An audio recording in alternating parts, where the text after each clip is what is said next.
What is the return on investment on brand main content? That is unique content with or without celebrity. 20 lakh, 50 lakh, 1 crore. 5 crore. Brands इतना कैसे celebrity और unique content के लिए खर्च कर सकते हैं?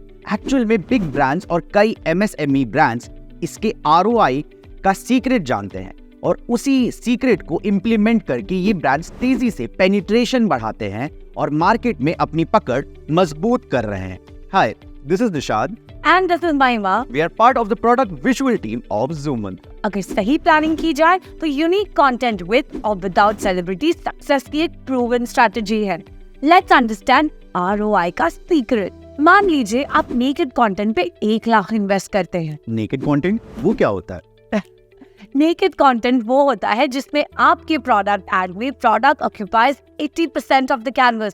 इसमें कोई ह्यूमन फेस नहीं होता और कोई यूनिक कंटेंट कम्युनिकेशन नहीं होता। ये प्रोडक्ट फोकस एड्स होती है।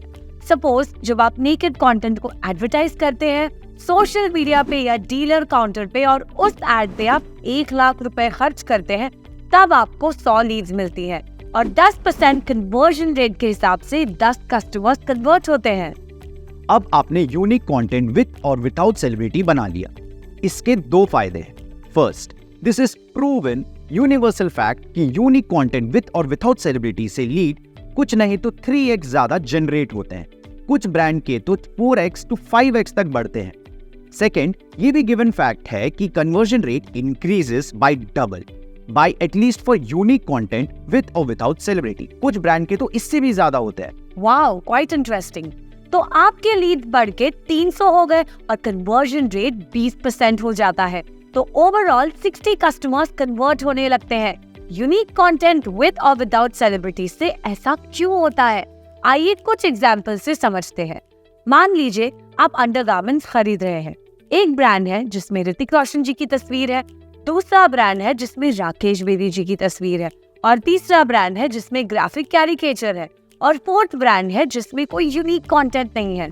अब आप क्या करेंगे? जनरली आप ऋतिक रोशन वाला बॉक्स पहले उठाएंगे, फिर राकेश बेदी वाला, तीसरा पिक होगा कैरिकेचर वाला और आखिर में वो ब्रांड जिसमें कोई यूनिक कंटेंट नहीं है। ये लॉ ऑफ रिलेटेबिलिटी है। साफ दिखता है कि सेलिब्रिटी कंटेंट से फर्क पड़ता है। एक और एग्जांपल देखते हैं। ओप्पो और वीवो ने छोटे बड़े सेलिब्रिटीज के साथ यूनिक कंटेंट बनाया और सैमसंग के मार्केट शेयर को किस तरह टक्कर दिया वो सब हमने देखा है। बिल्कुल। समिंग अप, पहले 1 लाख में 1000 रुपए कॉस्ट ऑफ लीड के हिसाब से 100 लीड्स आते थे।